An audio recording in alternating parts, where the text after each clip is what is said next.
एतबार साजिद साहब की एक गज़ल है, उनकी बहुत मशहूर किताब है मुझे कोई शाम उधार दो।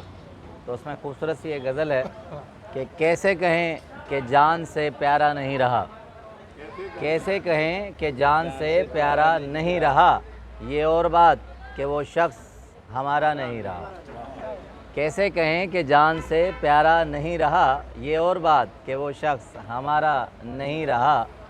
कुछ दिन उसके लौट के आने की आस थी, कुछ दिन उसके लौट के आने की आस थी, अब इस उम्मीद का भी सहारा नहीं रहा।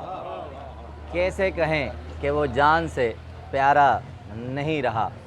हाथों पे बुझ गई मुकद्दर की कहकशां, ये सवाल है। हाथों पे बुझ गई मुकद्दर की कहकशां, या राख हो गया वो सितारा नहीं रहा, या राख हो गया वो सितारा नहीं रहा। कैसे कहें कि वो जान से प्यारा नहीं रहा। मक्ता बड़ा खूबसूरत है। तुम एतबार उसके लिए क्यों उदास हो। एतबार साजिद साहब, तुम एतबार उसके लिए क्यों उदास हो, वो एक शख्स जो कभी भी तुम्हारा नहीं रहा। तुम एतबार उसके लिए क्यों उदास हो, वो एक शख्स जो कभी भी तुम्हारा नहीं रहा।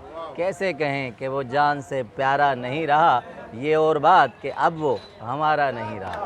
बहुत शुक्रिया, बहुत शुक्रिया।